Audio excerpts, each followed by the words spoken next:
राज्य भाजपला लवकरच नव्या नेतृत्वाची मिळणारे साथ।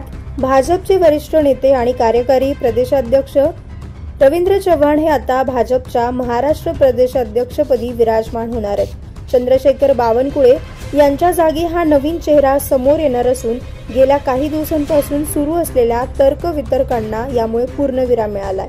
30 जून रोजी रवींद्र चव्हाण यांच्याकडून अधिकृत अर्ज दाखल केला जाणार आहे, तर 1 जुलै रोजी सकाळी 11 वाजता वरळी डोम येथे त्यांच्या नियुक्तीची अधिकृत घोषणा केली जाणार आहे। या कार्यक्रमाला भाजपचे सर्व प्रमुख नेते आणि पदाधिकारी उपस्थित राहणार आहेत। दरम्यान भाजपने आपल्या राष्ट्रीय अध्यक्ष पदाच्या निवडणुकीच्या पार्श्वभूमीवर देशभरात संघटनात्मक निवडणुका सुरू केल्यात। महाराष्ट्र, उत्तराखंड आणि पश्चिम बंगालसाठी पक्षाने 3 वरिष्ठ नेत्यांची निवड राज्य निवडणूक अधिकारी म्हणून केली आहे। केंद्रीय मंत्री किरेन रिजिजू, हर्ष मल्होत्रा आणि माजी केंद्रीय मंत्री रविशंकर प्रसाद यांची ही नियुक्ती भाजपचे राष्ट्रीय निवडणूक अधिकारी डॉक्टर के लक्ष्मण यांच्या आदेशानुसार करण्यात आली आहे। या निवडणुका म्हणजेच पक्षाच्या राष्ट्रीय अध्यक्ष पदासाठी होणाऱ्या बहुप्रतीक्षित निवडणुकीची पूर्वतयारी मानली जाते।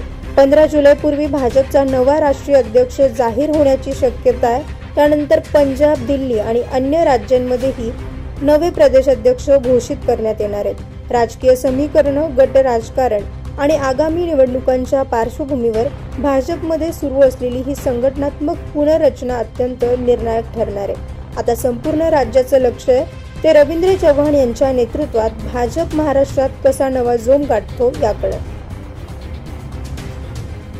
9 न्यूज महाराष्ट्र ब्युरो, नाशिक।